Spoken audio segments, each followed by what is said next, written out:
Internet bricks on the screen, healthcare in between. Physics, art, and math got us down this path.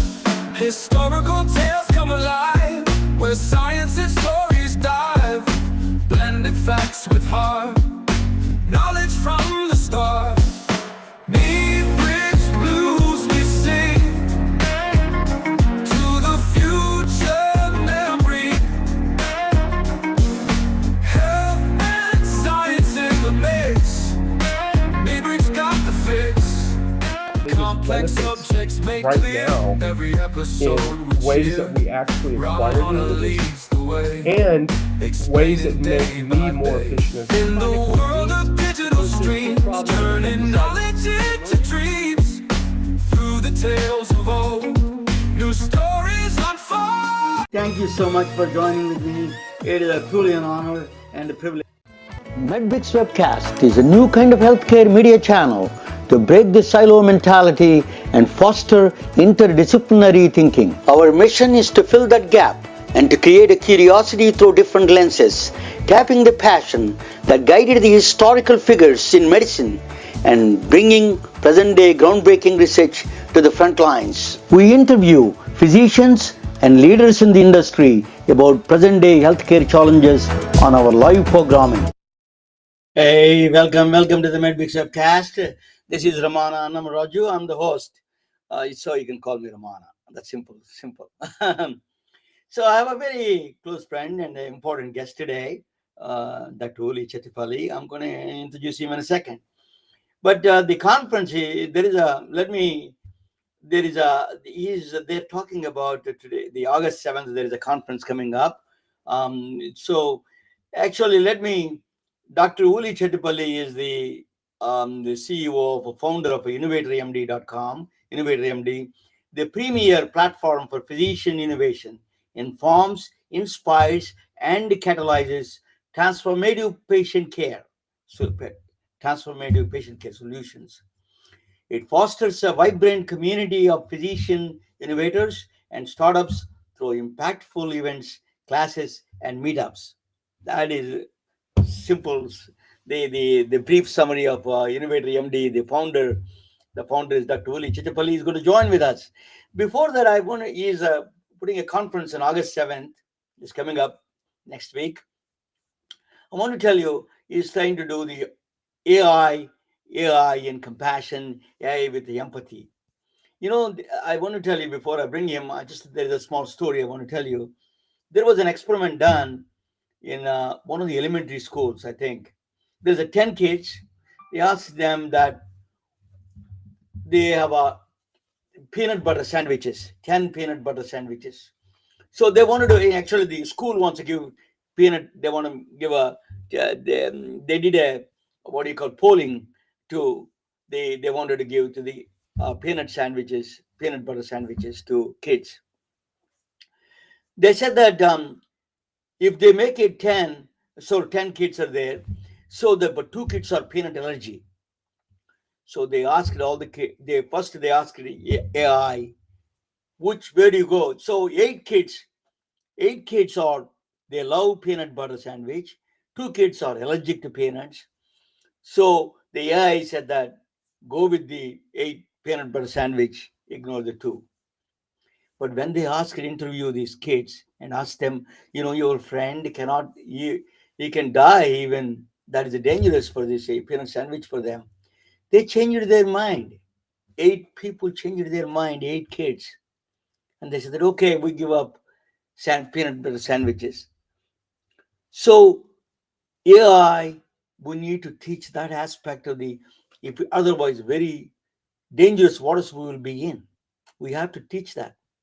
AI, what my biggest surprise to me was AI's, I was not even thinking in this direction, but it really changed my mind. I changed my mind. It is very, it has its own mind. It is thinking, understanding a lot of things, symbolic understanding. That is a surprise to me. So I think it is opening up a new gate when you do that.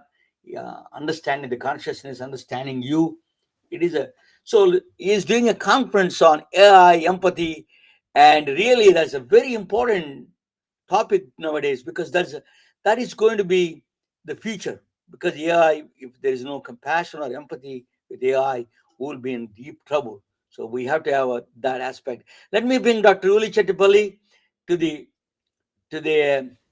that's yeah to the table. Hello, Dr. Chettipally. Welcome to the MedBix webcast.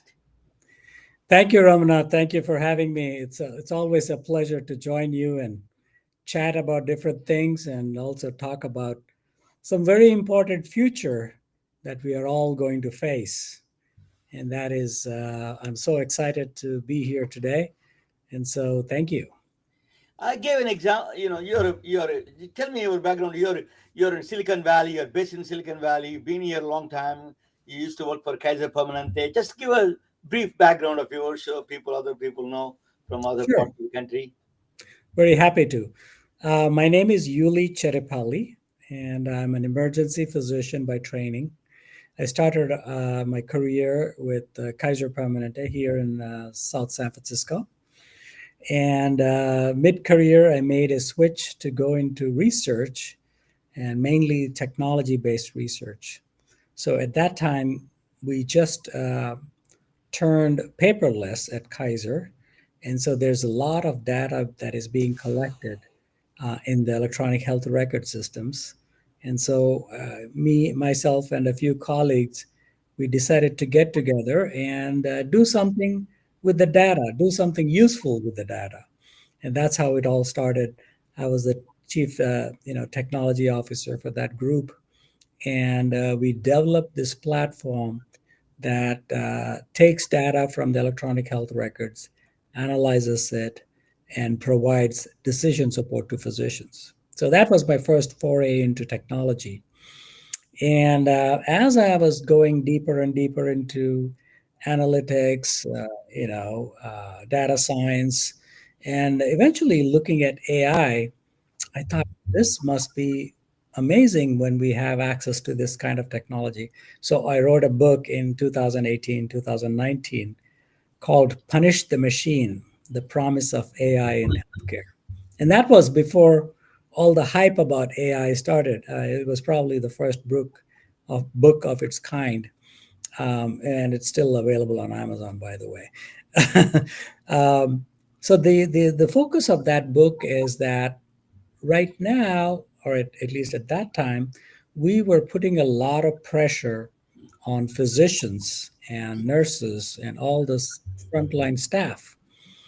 But what if technology can come alongside of physicians and help them make better decisions, help them make the right choices, help them decide on what needs to be done next for a patient?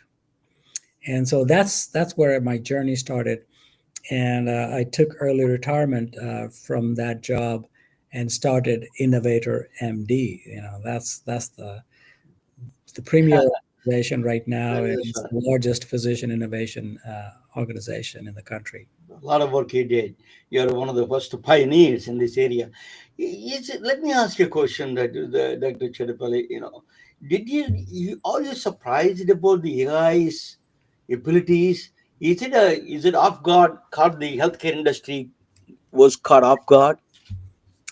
So I'm not surprised. What I'm surprised about is that the interest that is being shown and how fast that interest has grown. That is fascinating to me. Because if you look at medical science in general, healthcare is it's very cautious about new technology, new medicines. They're very careful about testing it and making sure that it is safe for human consumption or for use in healthcare. AI, on the other hand, it suddenly took off, and people started experimenting and putting into use. So that's a little bit scary to me, mainly because things can go wrong very easily. But the potential is there. There is amazing potential. not necessarily in changing the workflow, getting appointments. All those things are easy and simple. Those are that those can be commodified. Mundane tasks. Yeah. But where it is effective is in bringing new science to healthcare. For example, how do you figure out which drug will be useful in which condition? Um, how will you know which test is useful? How will you know what would be the right path for a specific patient? And those are very complicated medical science questions where AI has the potential to change medical science. That's where I see the most benefit for AI. The one of the things that you're doing, so the AI empathy and compassion conference, I'll come back to that in a minute, but that what it means by that is that you're thinking that AI has some kind of a feelings, like a sentient feelings, which is that love and compassion, jealousy, and all those things are is expressing some of those things. And my understanding is recently it showed a jealousy, and so it is a very new kind of a you're dealing with the new kind of a personality here, new kind of new kind of field that we never get used to. We don't know this kind of is the first time humanity is dealing with a different kind of intelligence. So how do you how what is that? The reason you started with the AI empathy and compassion, that means you're treating the AI something different than just a machine. That's true. That's true. What AI is doing is it is emulating a lot of those feelings and showing those feelings outwardly. But it's not truly human, right? There's a difference between human compassion and AI compassion, obviously. And so one of the It may not be challenges, obvious in the future, though, but yeah, okay. yeah, yeah. So what we are dealing with is, how do you teach AI that compassion? And also, there is a thing called wisdom, clinical wisdom. And how do you teach that? And so that's why you always say, there has to be a human in the loop. And the reason for that is that a human can show wisdom. Um, so you can talk about information, you can talk about knowledge, you can talk about experience, but if you put it all together, it ends up as wisdom, which is a very human characteristic.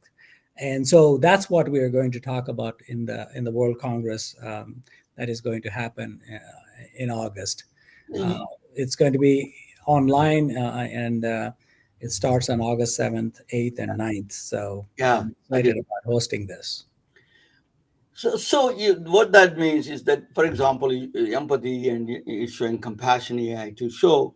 I give an example of a peanut butter sandwich. You see that kids that changed their mind because two kids could not able to. They got a peanut allergy. Eight kids turned around and said, "No, we give up the peanut sandwich. We Yeah. will not use that." So that kind of a teaching AI needs that kind. If simply statistical mechanism is not going to work, so we need to teach this. You're in the right time, right place. You're doing that.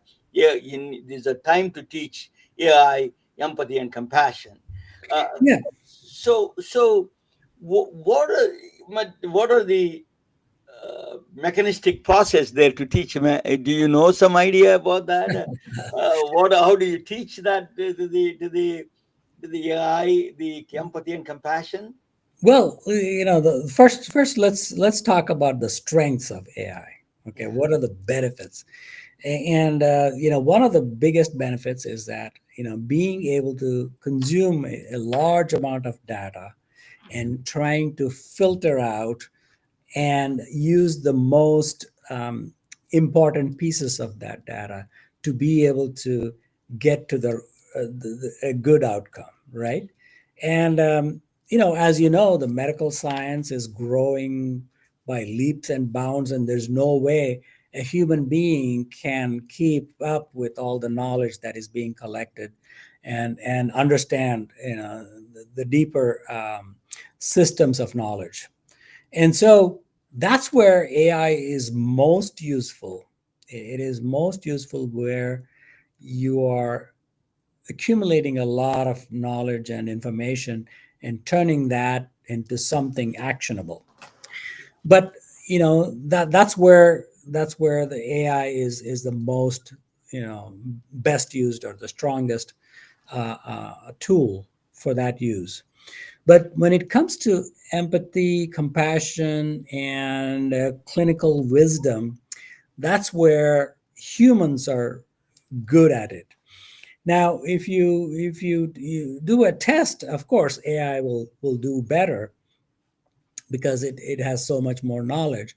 But when it comes to using that wisdom in a wise way, that humans do excel. And it's hard to measure that. It's hard to measure that.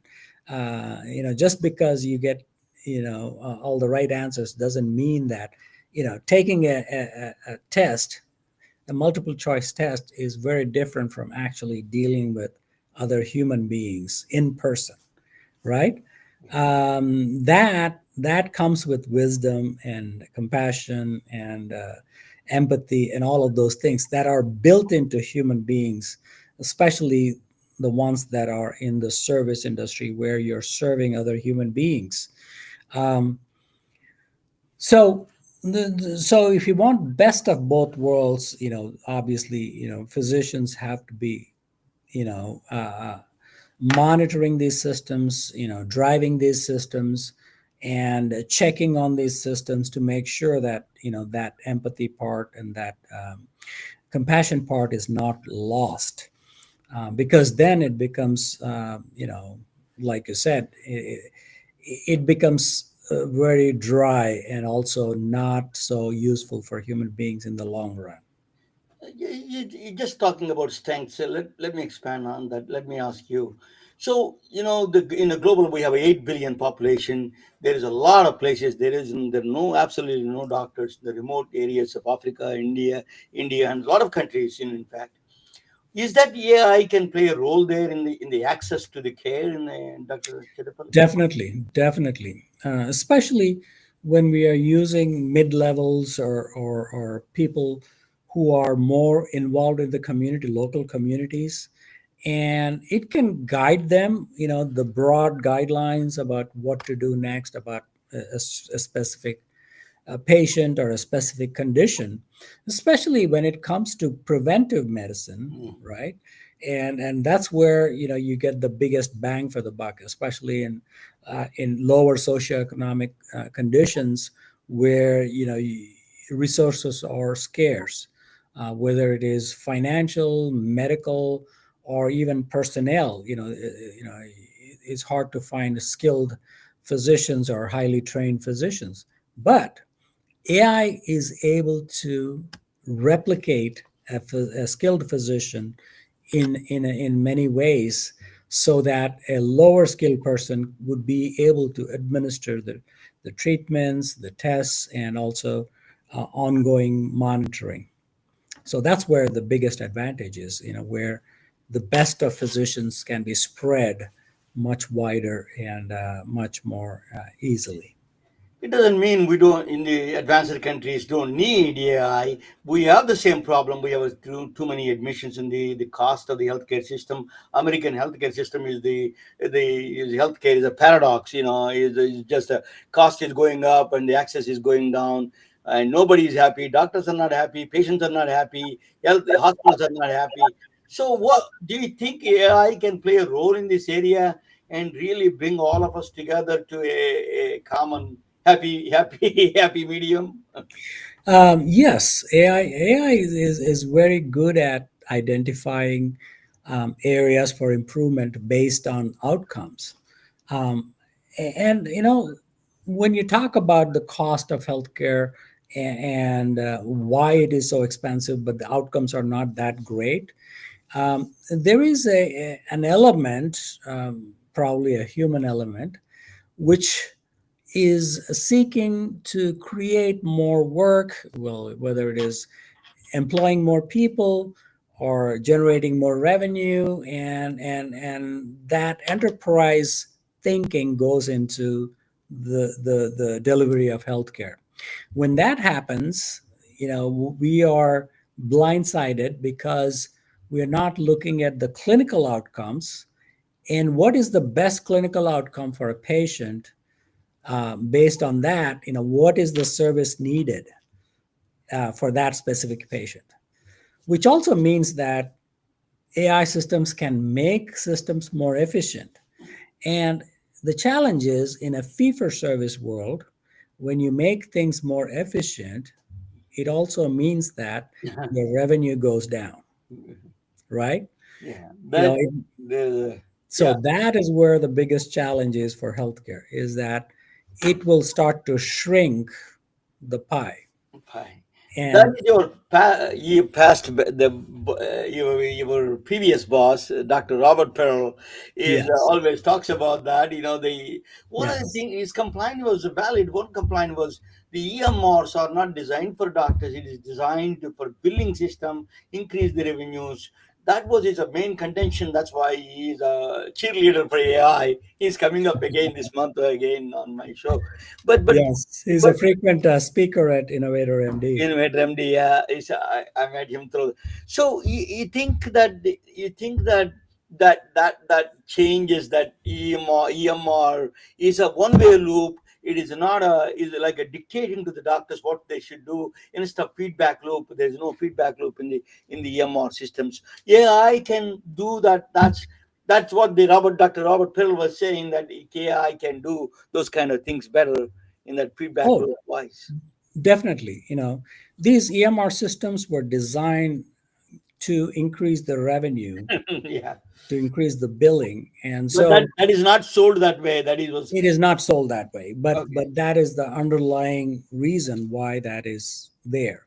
Yeah, But if you think about efficiency and if you think about outcomes, then AI is definitely better at it, and that's where I think there will be a clash between the traditional EMRs and the newer systems which will use AI to optimize the outcomes.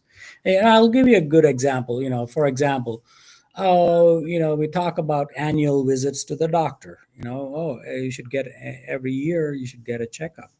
Now, who decides why 1 year is the right number?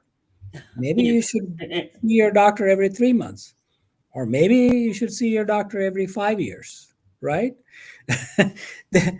So these rules are set in place so that people don't overbill or underbill, and so if so that at least they're getting an annual checkup. But that's not necessarily true when you look at outcomes. When you look at outcomes, maybe some people need to see their doctor every month yeah, so that they can manage their chronic conditions better, so that they don't end up with a heart attack, stroke, or a kidney failure yeah. down the road. But AI will be able to see that outcome before it happens and predict. Hopefully it will also know how to prevent, and so it'll give suggestions on, oh, this person's blood pressure is out of control, it needs to be fine tuned right now before it before the patient comes back next year. By that time it'll get much worse. So in those ways it can improve the patient outcomes in the long run by providing these suggestions, these decision support to the physicians when they are seeing the patients. And that's the main crux, and that's the main benefit of these systems, is that it will fine tune the care based on future outcomes. One of the biggest costs in healthcare is sepsis in the hospital system. So you did some research on that one, and I remember that. So tell us. So you think we can? At that time, you were trying to put algorithms to reduce the cost of the sepsis and readmission to the sepsis process problem. So you think AI can accelerate the process and cut down the cost of that kind of the hospital generated infections? Yes, definitely, because if you can tell, or if you can predict which patients will go into sepsis in the next 6 hours, 12 hours, 24 hours, which you can do looking at the vital signs, looking at the clinical picture, looking at all the documented test results. uh, if you identify them early on, and if you start treatment sooner rather than later, you will prevent this high cost care even within the hospital. The patient may be on the floor, a med surge floor bed, and then slowly if the system can identify that this patient will go into sepsis tomorrow, Mm. you can start the treatment, the antibiotics, the IV fluids earlier, so that they don't end up in the ICU And organ failure and all those and things, right? require critical care and much more expensive care. Plus, they are at a higher risk for bad outcomes, death. A lot of people die from sepsis because it was not recognized or not treated soon enough. So that is true for any condition. AI can predict and help the doctors prevent those conditions. And so obviously the hospital will not receive the revenue from that patient in the ICU or get doing procedures or operations on these patients, but that's where it will lead to. And so hopefully it'll save money also for the whole healthcare system in general while improving outcomes. Dr. Chettipally, I struggle with one moral question, that is the existence of hospitals itself. They are there to serve people, but the cost, and also they increase the cost because of whatever the reasons are, they increase the cost. What is there any solution for this common area that you think, because you have a lot of wisdom in this area, so you think there is a common solution? Do we need these hospitals at all, or if there are, can we do federally subsidize them and then take it out all the other chronic conditions to the general practitioners? So tell us a little bit about that moral question and philosophical question to the, and then probably technical question to the country. Yeah. Yeah. So, I mean, if you look at the last century, before antibiotics, before penicillin, or before these new discoveries were made, people used to think that, okay, when you become ill because you have bad luck, or maybe the gods are angry at you, Yeah. so or there is some evil power that is making you sick, right? And so there's not much you can do other than pray. And as time went on, new discoveries started happening, especially in the last century. Antibiotics, procedures, new technologies started entering into medical field, which is great because they were able to identify, patients who are really, really sick, and they were able to recover some of them, getting them out of the illness and getting them back to normal life. But then, as technology changes, we know now we know what actually causes these illnesses, Yeah. right? And if you know what is going to cause, not taking action is not a good thing. Not a uh, you know, it borders on being criminally negligent Mhm. on not preventing these illnesses, whether it comes to vaccines, whether it comes to preventive care, whether it is getting your diabetes under control, getting your blood pressure under control, getting your cholesterol under control, trying to stop smoking, decrease your drinking. All of those things, we know that they will improve outcomes. Now, that is the first stage. And all of these things, yes, they have to be done. But then now you get into the more deeper science of using AI. There are hundreds, thousands of drugs that have been used in the past, and they are just, some of them are not used. Some of the new discoveries, they do some clinical trials, and then they don't show a good response, so they are discarded. Now AI is able to figure out, okay, which of those drugs that have been used in the past or not used fully, which of those drugs can actually treat newer problems, newer things. And so, there are companies that are now using AI to predict which of these 10 drug candidates that I should focus on for this specific illness. And so, if you look at large amounts of EHR data, you can see the trends. Oh, patients who are on drug A versus drug B do better in the long run, if you look at longitudinal records. And so that way we can become much more smarter in preventing illnesses. And that is where I see the future. We will still need those services, whether it is hospital services, surgical services, emergency, ICU. We still need those. But the way I describe it is the failure of the system. That, Patients ends up in the hospital. yeah. That means the system did not prevent this patient going into that situation. Like I said, more than 80% of those illnesses can be prevented if we use AI correctly. You're talking about physical problems. Now let us go into some other problems of our brain. Mental health is a huge crisis. Then, as something personal to you is the autism spectrum is growing in this country. So, tell us a little bit about this, both areas, a little bit, if you can shed some light on those two areas. Sure. So mental illness and in general, nervous system disorder, brain disorders have those are so hard because we don't know much about them. First of all, because brain is such a complex organ, we don't know exactly how a lot of these things function.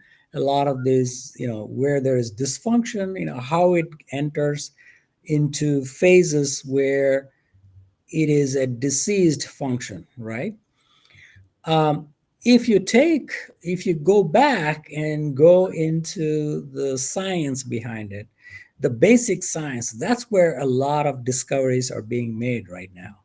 So, what if you could change the neural pathways in the brain?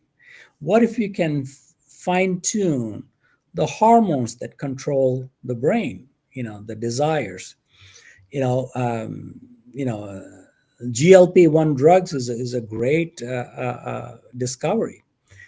It is working on in the brain and how gut sends messages to the brain about when you're full or not, Mhm. right? Yeah.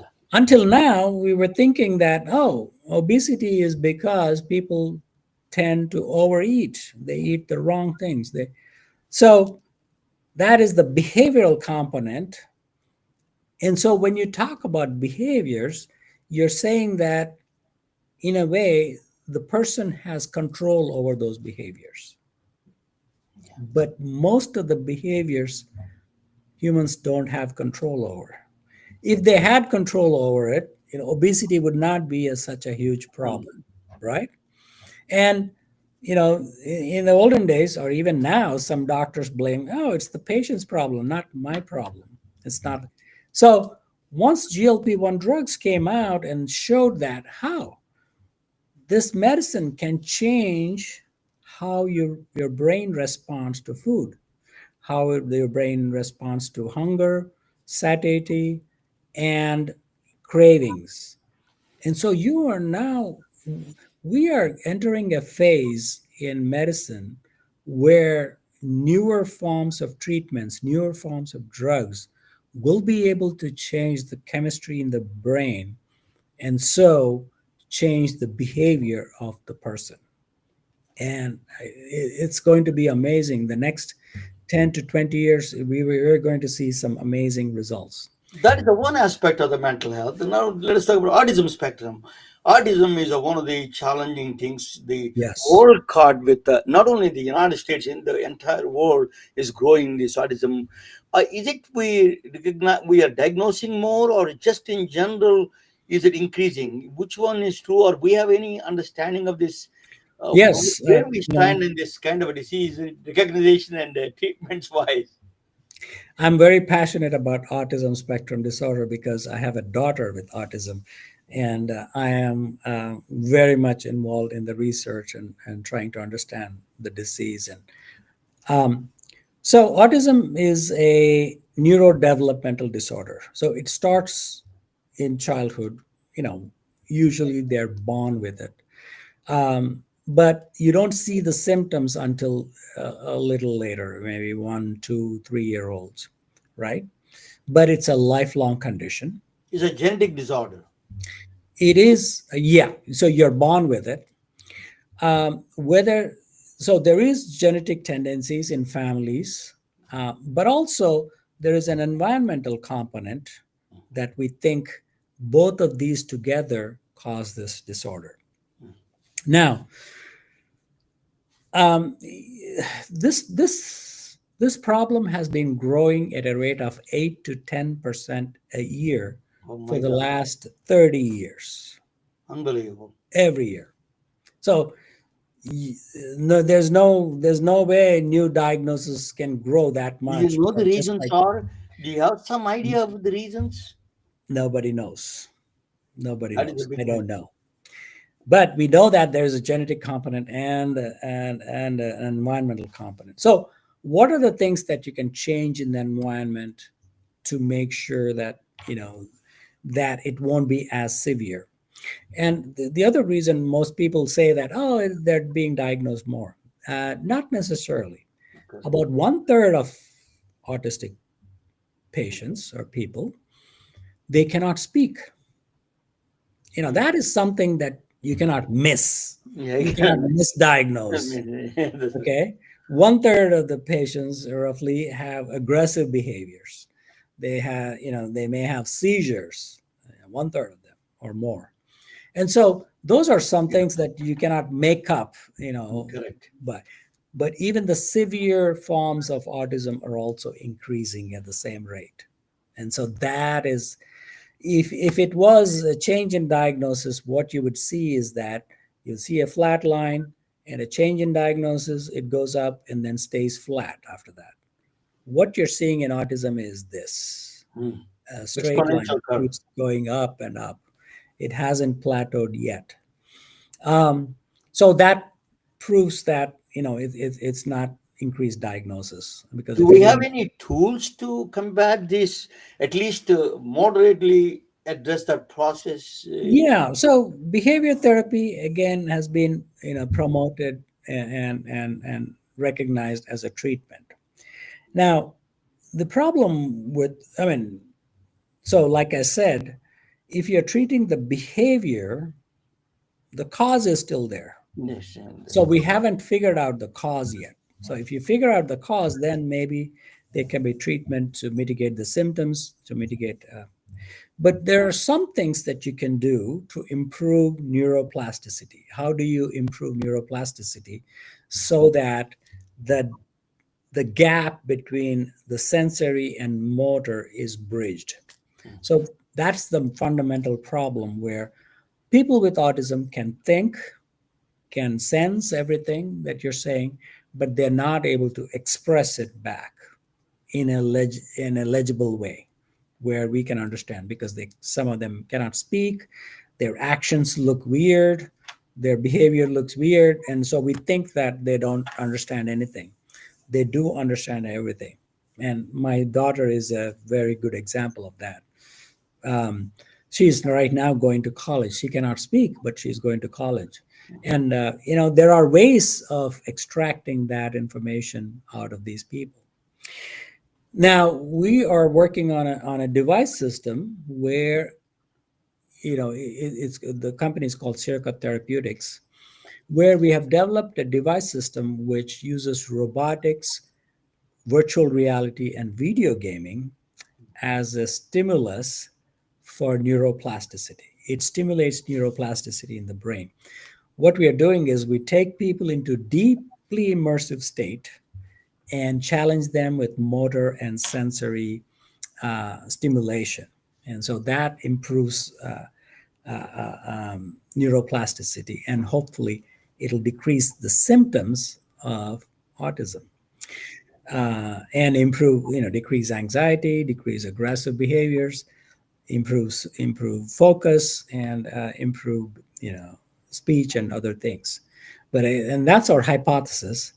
But right now, we are raising money to be able to bring that technology to the San Francisco Bay Area so that we can start doing some clinical studies on patients. The initial studies look great and patients loved it. And we know that it works in other areas like stroke and other neurological problems. Studies. Virtual reality VR tools are very powerful in combating. I think that we are still trying to understand the VR effect on the brain itself. I think that's you're in the innovative path of that. Definitely, you're doing that. So the increasing that.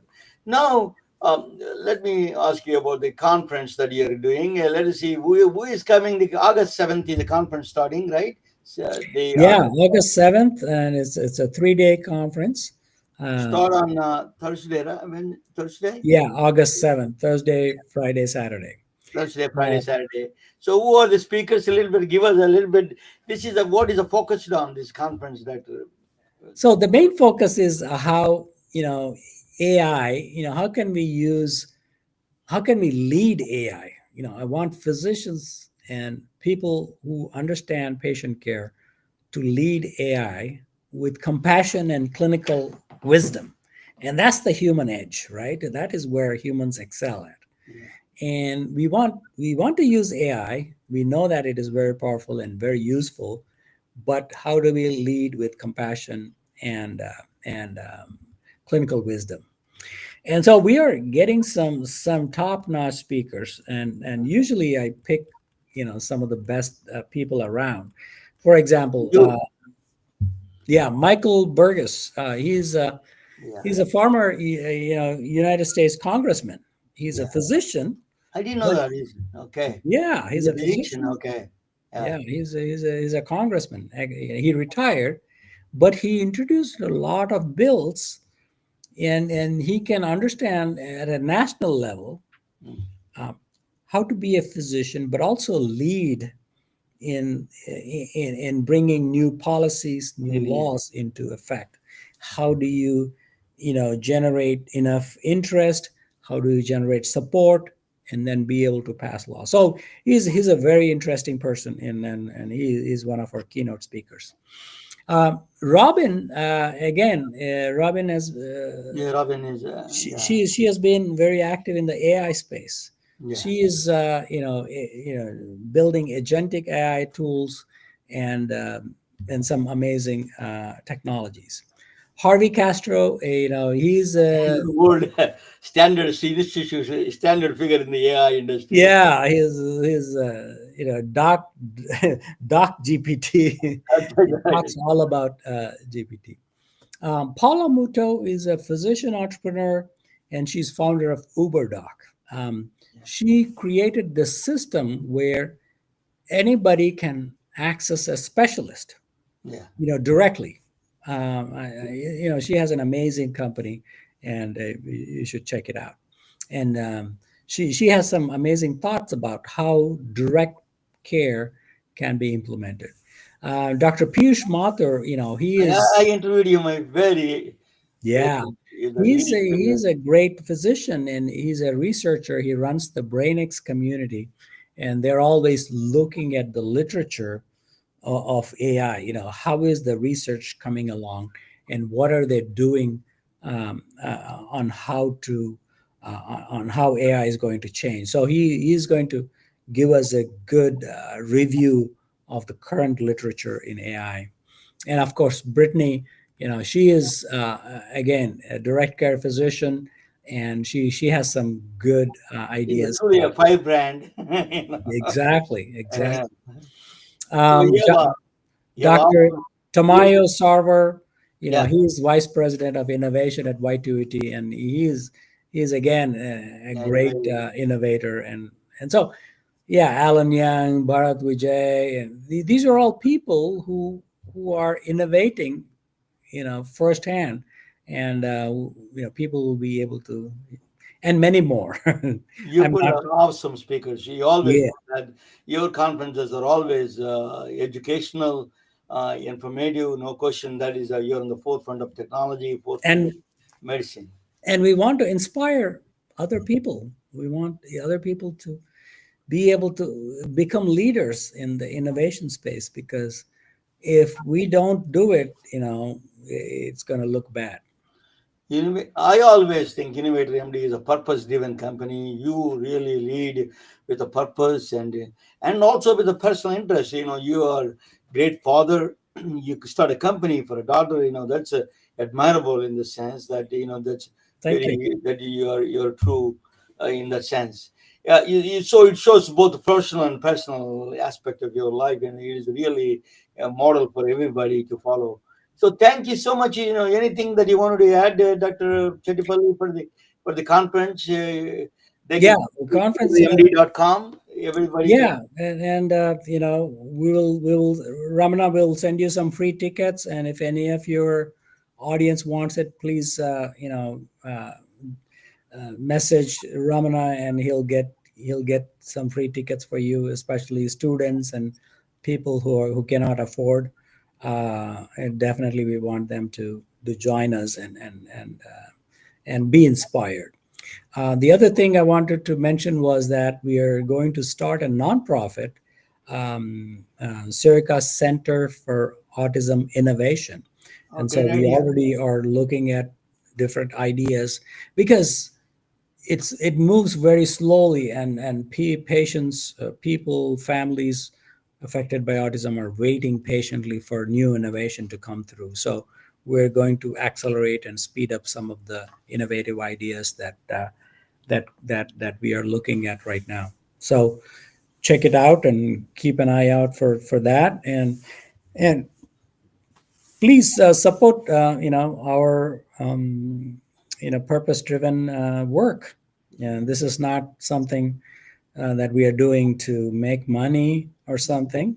This is a mission driven organizations that we run, and hopefully we can make some changes and bring some innovation to patients where it's needed the most. Thank you so much, Dr. Chettipally. It's a privilege and honor to have you anytime. Thank you. You're doing a great job. You are a forefront of technology in the Silicon Valley. Long before I came here, you were there first in healthcare system. You were the ambassador for a Thank you. lot of people. You're the true light for. I think in the future we are going to need people like you, and we need a good lead. This particularly Thank you. when you're going through a crisis like AI, it's a crisis and the opportunity both. Yeah. And we need really people with wisdom. You are that wisdom. Thank you so much. Good night for all of you. We'll talk.